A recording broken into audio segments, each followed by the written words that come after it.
Assalomu alaykum va rahmatullohi va barakatuh. Bugunlik Ashura kuni barchalarimizga muborakli bo'lsin. Barcha yaxshilik, fazilat, barakotlardan Alloh taolo har birlarimizni bahramand eylasin. Bugunlik kunni ro'zador holatda o'tkazayotgan ro'zadorlarimizni ro'zalarini qabul, xato kamchiliklariga, gunohlariga kafforat eylasin. Bu kunda ahli oilasiga kengchilik yaratishga harakat qilayotgan oila egalaridan Alloh taolo o'zi rozi bo'lsin. Yil davomida xonadoniga, oilasiga o'zining rahmatlarini, barakotlarini yog'dirsin. Payg'ambarimiz sollallohu alayhi va sallam bu kunlarga alohida e'tibor qaratganlar, ro'za tutganlar, siz bilamiz ummatlarni ham bunga chaqirganlar.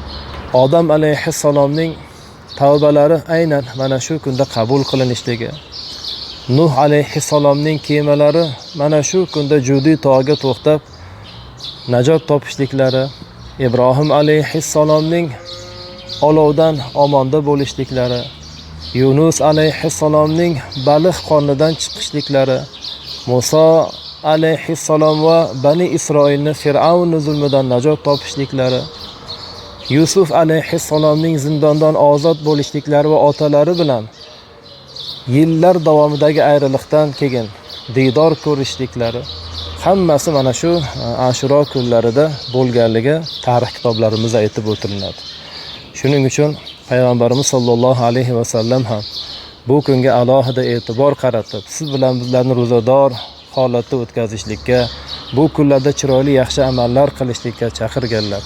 Ayniqsa ahli oilasiga ko'proq e'tibor qaratib, ularga kengchilik qilgan insonlarga ko'plab yaxshiliklarini, yil davomida xayr barakalar bo'lishligini bashoratini aytib o'tganlar. Alloh taolo bugunlik kunni ro'zalarini chiroyli holatda ado etib, ahli oilamizga bir kengchilik, xonadonimizga xursandchiliklar kiritib, bugunlik kunni shunaqangi bir chiroyli amallarda, yaxshiliklarda o'tkazib, yil davomida Robbimizni xayr barakalarga, yaxshiliklariga erishligimizni Alloh nasib eylasin.